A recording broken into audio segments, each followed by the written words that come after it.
नमस्कार, मैं दिगंबर कश्यप, न्यूरोथेरेपिस्ट। आज हम बात करने वाले हैं एंकिलोजिंग स्पॉन्डिलाइटिस, यानी कि एक ऐसी डिजीज जिसमें स्पाइन प्रभावित हो जाती है। ये एक स्पाइन संबंधित दिक्कत है।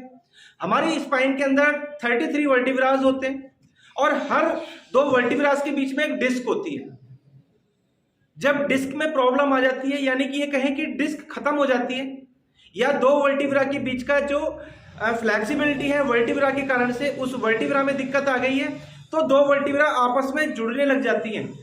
इस आधार पर पूरी स्पाइन की जो 33 वर्टिब्रास हैं वो एक दूसरे से जुड़ती चली जाती हैं, जिसके कारण से व्यक्ति की फ्लेक्सिबिलिटी खत्म हो जाती है। और जिसको भी ये दिक्कत होती है, देखा जाता है दोस्तों, उसको सबसे ज्यादा नेक में प्रॉब्लम होती है या बैक में प्रॉब्लम होती है।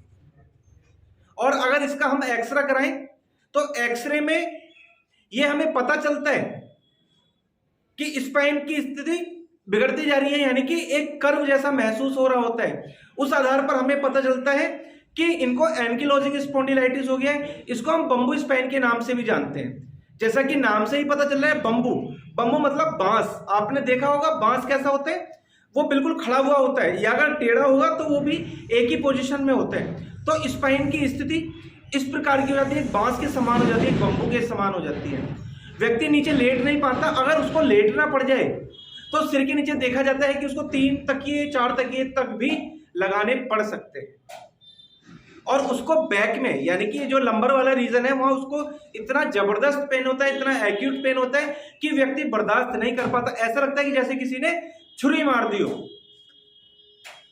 और ये नेक के साथ में दिक्कत जब बढ़ जाती है तो नेक से ये शोल्डर ब्लेड चेस्ट में भी आ जाती है, यानी कि पूरा स्टिफ हो जाता है। ऐसे ही अगर लंबर में दिक्कत है तो हिप जॉइंट में प्रॉब्लम आ जाती है। ऐसी होती है दिक्कत। व्यक्ति को चलने में कठिनाई होती है, यानी कि उसकी मूवमेंट, उसकी फ्लेक्सिबिलिटी खत्म हो चुकी है। अगर उसको गाड़ी में भी बैठना है, रिक्शे में चढ़ना है, तो उसके लिए बहुत मुश्किल होता है। ऐसी होती है ये समस्या। व्यक्ति सीधा लेटता है और कई बार लेटना इतना मुश्किल होता है, और लेटा हुआ है तो ऐसा लगता है कि उसको बैठना ही पड़ेगा। बहुत से लोगों की दिक्कत इस स्थिति तक चले जाती है, इतनी ज्यादा बढ़ जाती है कि वो जब सोता है तो ऐसा लगता है कि बैठ के ही सोना पड़ेगा। और अगर उसको खड़ा हुआ है वो मान लीजिए, और उसको घूमना है इस प्रकार से, तो ये पूरा इतना स्टिफ हो गया, जकड़न हो गई है जबरदस्त, तो उसकी स्थिति ऐसी होती है, उसको ऐसे घूमना पड़ता है। ऐसी होती है ये बीमारी। और जब ये हिप बोन में चली जाती है तो कई बार डॉक्टर कहते हैं कि सर्जरी करनी पड़ेगी। ऐसी जबरदस्त प्रॉब्लम होती है एंकिलोजिंग स्पॉन्डिलाइटिस। सर्जरी करने की नौबत आ जाती है, और कई बार सर्जरी हो भी जाती है, लेकिन सर्जरी के बाद भी बहुत बार आराम नहीं मिलता। और इसमें एक टेस्ट कराया जाता है HLA-B27। उसके आधार पर यह पता चलता है कि इनको एंकिलोजिंग स्पॉन्डिलाइटिस हो गया है। दोस्तों, अगर आपको एंकिलोजिंग स्पॉन्डिलाइटिस है या आपके किसी परिचित को एंकिलोजिंग स्पॉन्डिलाइटिस है, तो इस आधार पर आपको पता लग सकता है, ये लक्षण देखकर आप समझ सकते हैं कि ये एंकिलोजिंग स्पॉन्डिलाइटिस है, बम्बू स्पाइन हो गया। उसके लिए आप एक्सरे करा सकते हैं या HLA-B27 ये एक टेस्ट करा सकते हैं। और उसके बाद मैं आपको कुछ न्यूरोथेरेपी के ट्रीटमेंट सिखाऊंगा। अगर ये ट्रीटमेंट करेंगे तो आपको आराम मिलेगा। दोस्तों, न्यूरोथेरेपी एक ऐसी चिकित्सा पद्धति है जिसमें हम ना कोई दवाई देते हैं, ना किसी इंस्ट्रूमेंट का कोई यूज करते हैं। एक प्रेशर थेरेपी है, एक केमिकल बेस्ड थेरेपी है। इसमें हम नर्व्स और हॉर्मोन्स के वर्क्स को ठीक करते हैं, और कोई भी डिजीज क्यों ना हो गई हो उसको हम क्योर करते हैं। न्यूरोथेरेपी में एंकिलोजिंग स्पॉन्डिलाइटिस के लिए भी बहुत अच्छा ट्रीटमेंट है। दोस्तों, समय जरूर लगता है, ऐसा नहीं कह रहा हूं कि 1-2 दिन में आप ठीक हो सकते हैं। कुछ दिन लंबा ट्रीटमेंट चलेगा। जितने भी पेशेंट हमारे पास HLA-B27, ankylosing spondylitis, bamboo spine के, सभी को आश्चर्यचकित परिणाम देखने को मिले। पहले से वो बहुत बेटर हुए। तो अगर आपको समस्या है तो आप भी न्यूरोथेरेपी उपचार ले सकते हैं। और आइए जानते हैं कैसे करें हम न्यूरोथेरेपी ट्रीटमेंट के माध्यम से एंकिलोजिंग स्पॉन्डिलाइटिस जैसी बीमारी का इलाज। आइए दोस्तों, जैसे मैंने बताया कि एंकिलोजिंग स्पॉन्डिलाइटिस दिक्कत जब भी होती है, इसमें नेक और ये शोल्डर ब्लेड और ये लंग्स वाला जो एरिया है, आगे छाती वाला एरिया है, ये स्टिफनेस हो जाती है, जकड़ जाती है यहाँ की मसल्स। तो उसको रिलैक्स कराना है। यहाँ हमें थोड़ा सा टैल्कम पाउडर लगाना है, इस प्रकार से ऐसे ही दूसरी साइड लगाना है। उसके बाद देखेंगे आप, ये देखेंगे कान के नीचे यहाँ एक नर्व आ रही होती है, हमें अपने अंगूठे से यहाँ प्रेशर देना है। देखेंगे 1 2 3 4 5 6 7 8, पहले लेफ्ट साइड फिर राइट साइड करना है, तरीका वही है 1 2 3 4 5 6 7 8। उसके बाद देखेंगे, आप कमर सीधी रखें, हाथ दोनों साइड में लटके हुए, इस प्रकार से रखना है और अपने हाथ की अंगूठे और उंगली को इस प्रकार से रखना है और इस प्रकार से हमें ये क्लॉकवाइज करना है,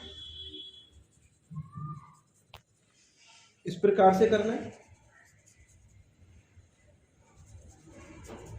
क्योंकि इसमें ये पूरा जो एरिया है ये स्टिफ हो जाता है, वर्टिब्रा जकड़ जाती है, जिसके कारण से पूरा ये बैक वाला एरिया, चेस्ट वाला एरिया यह जकड़ जाता है, जिसके कारण से मूवमेंट में बहुत कठिनाई होती है।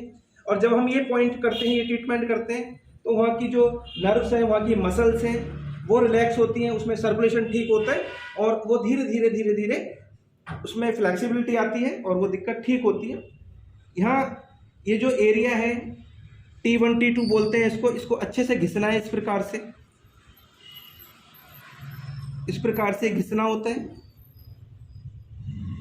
इसके बाद दोस्तों यहाँ पर हमें थोड़ा सा टैल्कम पाउडर लगाना है नेक पर, क्योंकि इसका जो मेन पॉइंट्स हैं वो ये नेक वाला एरिया है, जैसे मैं बता रहा हूँ आपको। इसकी अच्छे से हमें घिसाई करनी है।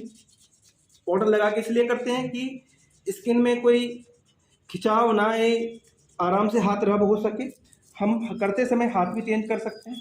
पूरी नेक को इस प्रकार से करना है, इस प्रकार से करने के बाद अपने हाथों से ही हमें यहाँ पर ये दबाव देना है, इस प्रकार से इसको रिलैक्स करना है। और पेशेंट को कह रहा है 4 बार लंबी गहरी सांस लेनी है, नाक से लेकर मुंह से छोड़ेंगे, 4 बार लेंगे।